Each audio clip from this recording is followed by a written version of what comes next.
This time of Samhain, of Halloween, is a threshold time. In the Northern Hemisphere, the nights are lengthening, the days grow shorter, as we have come halfway through the gentle slide into darkness between the autumnal equinox and the winter solstice. This is a liminal time, betwixt and between, and so our hearts open into the contrasts of the season, where the mood of the day can shift at any moment, from summer to approaching winter and back again in the space of a breath. We feel more deeply in these days, in the mornings, in the brief bright noontide, the dusky evenings and deep midnights, the warmth of the sun and the chill of the wind.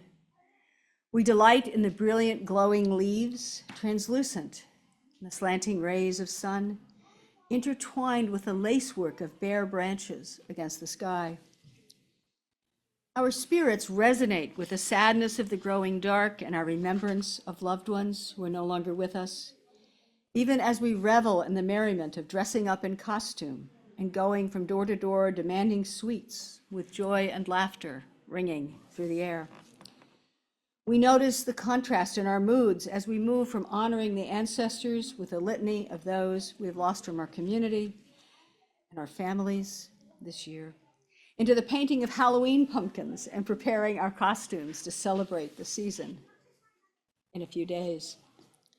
In these days of late October, something within me awakens, a sense of dreaming, of opening, of cleansing, of deepening as the season turns and all is familiar and new at the same time. This is the time of year into which I was born, under the zodiac sign of Scorpio, and I seem to vibrate like a tuning fork with the wave patterns of dark and sun, chill and warm, body and spirit, as the world trembles on the threshold between the worlds of life and death. We go to great lengths to frighten each other on Halloween night with spiders and ghosts and scary masks, but it is all in good fun, the thrilling contrast of terror and delight. We revel in the contrasts, we sink into the mystery, gathering in the struggle and the power as the spirit draws near. Samhain is a holiday grounded in the deep patterns of the earth, the sun, and the stars. Observed from sunset on October 31st to sunset on November 1st, it rests at the balance point between the seasons of plenty and of austerity.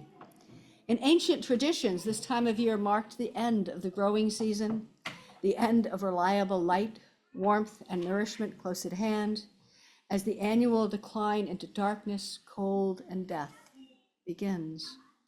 As one author described it, quote, "By the halfway point of fall, we are surrounded by an ambient prescience of impending death, death and decline, death and disappearance. The sun seems to be dying as we approach the winter solstice, 6 weeks away. Our world is steeped in deep shadows. The light decreases daily, dimming toward the shortest, darkest day of the year, and the year itself is reaching the end, drawing to a close, another cycle conducting its course." End quote. As the days grow shorter and the leaves fall, impermanence is evident all around us, and we hold in our deepest heart that first moment in which we understood about transience, about death and love, that moment when we came to know that our beloved family members and friends and pets, even we ourselves, are not permanent, that everything changes beyond our control. First observed by the Celtic pagans, Samhain marks the Celtic New Year, the end of summer, the end of the harvest season. It also signals the beginning of winter, which ancient Celts associated with death. On this day, they believed that the veil between the living and the dead was especially thin. This allowed the spirits of the dead to visit the living. The celebrations of this day may take different forms across different cultures and religions, but they all focus on the thinning of the veils between the worlds of life and death. Celtic Samhain celebrations include dancing, feasting, taking nature walks, and building altars to honor the ancestors. On All Saints' Day and All Souls' Day, traditional Catholic beliefs were that the spirits of our beloved departed cross over time to visit their families when the veils thin between the worlds. And the ancient rituals of Dia de los Muertos seek to keep alive the memory of those who have passed, with dancing and song, as families gather in cemeteries to decorate the grave sites with marigolds so that their beloveds may follow the pungent scent back to the world of the living, serving up a feast of favorite foods for the spirits that come visiting from the other side. Whatever our belief, whatever our cultural practice, there is a changeable magic at this time of year when the sharp lines that define the realities of our world may blur just a bit. The patterns become more fluid, allowing new possibilities to emerge in the growing dark. This is a time to relish the mystery of the season, to remember the past, and especially those who have been lost to us, to remember what they most loved in life, to celebrate the time we had with them. In our remembering, we reach across the threshold. We invite the beloved spirits back to connect with the love that continues across time, the power of connection that transcends loss, that transcends even death.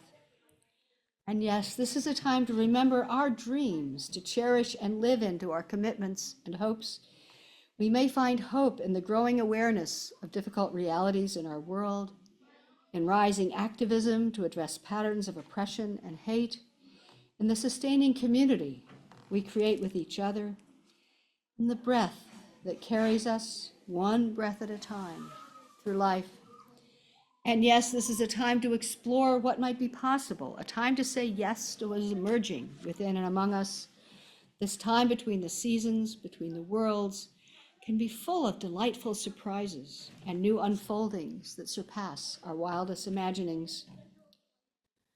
We live in a time that calls for our response, our affirmation, as we proceed with courage into the unknown, as we face uncertainty, ambiguity, and indeterminacy, even the unsettling disorientation of this liminal time.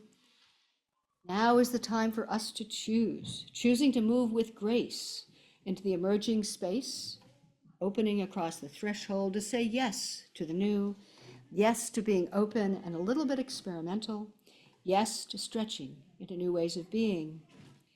We can affirm our yes to life, to truth, to love. So may it be.